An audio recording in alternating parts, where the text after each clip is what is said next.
enter in the building and start a bit to be acquired of where we are and stuff like that. We have a couple of persons with us. Sì, sì, è facile. Molto facile. Buongiorno. Buongiorno. Prego. Buongiorno.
The program for today is to have a short presentation by Maurizio Monaco from the Maiella National Park.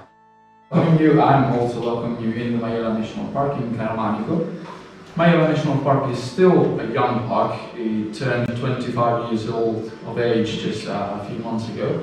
And so this in Caramanico, actually we have the scientific headquarters, okay? So the areas of the park here are dedicated mostly to the wildlife and to the preservation of wildlife, as you can see by the enclosures around here, okay?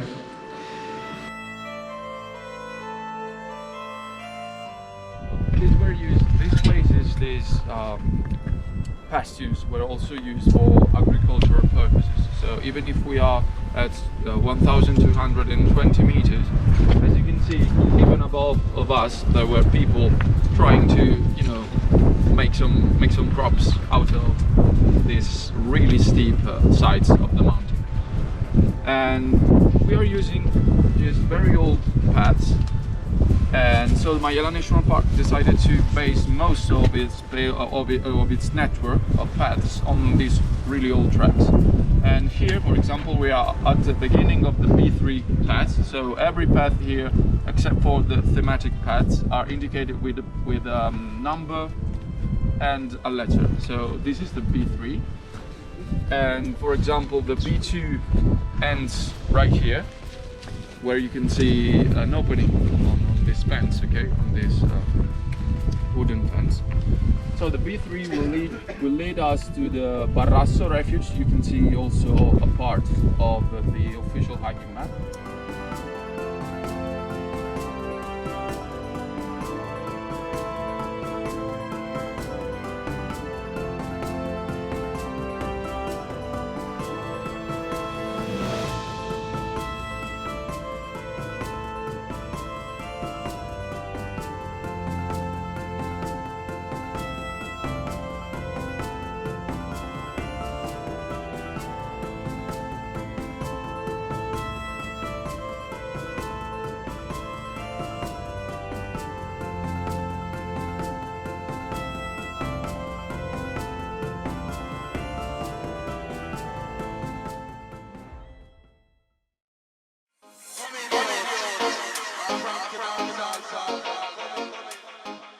Yeah, we have this morning in our outdoor activities concerning orienteering.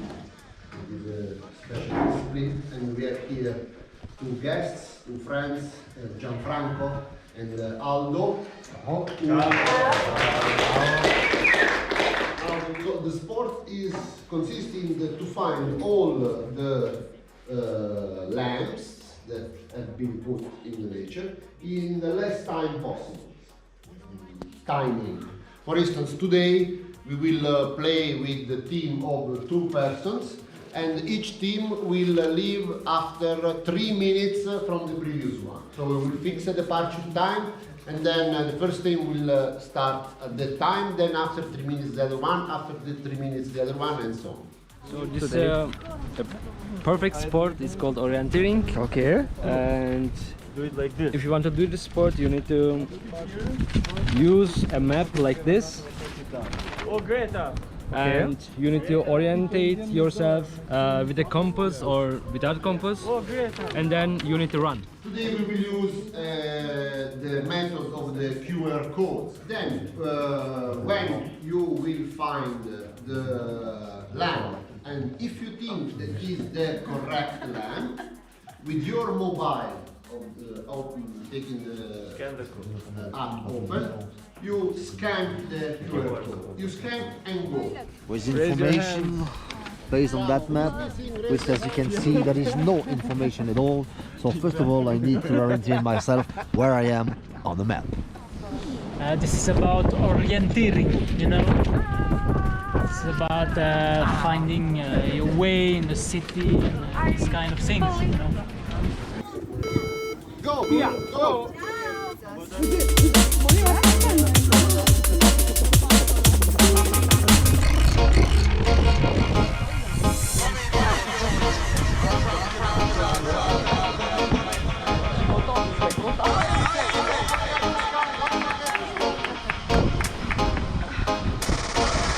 How was your experience with this?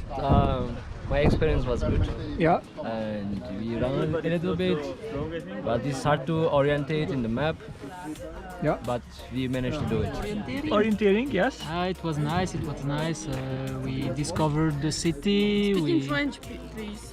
Oui, nous avons découvert la ville, c'était magnifique. I was with Dragana. So we had a very good score. I think they had the best one. Together.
in one of the hermitages of Majella. Majella is well known for its places of worship.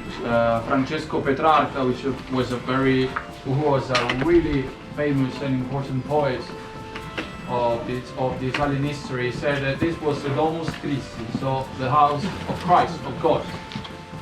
So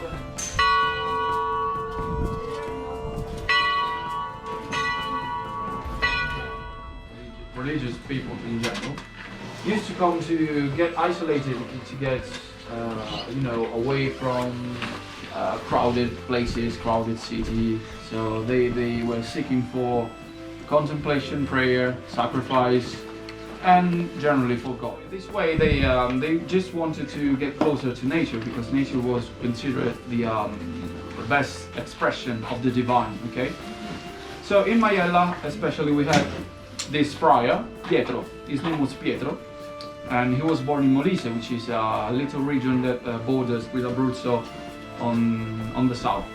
He was born there, so he then decided to become a priest. So he was born at the beginning of the 13th century.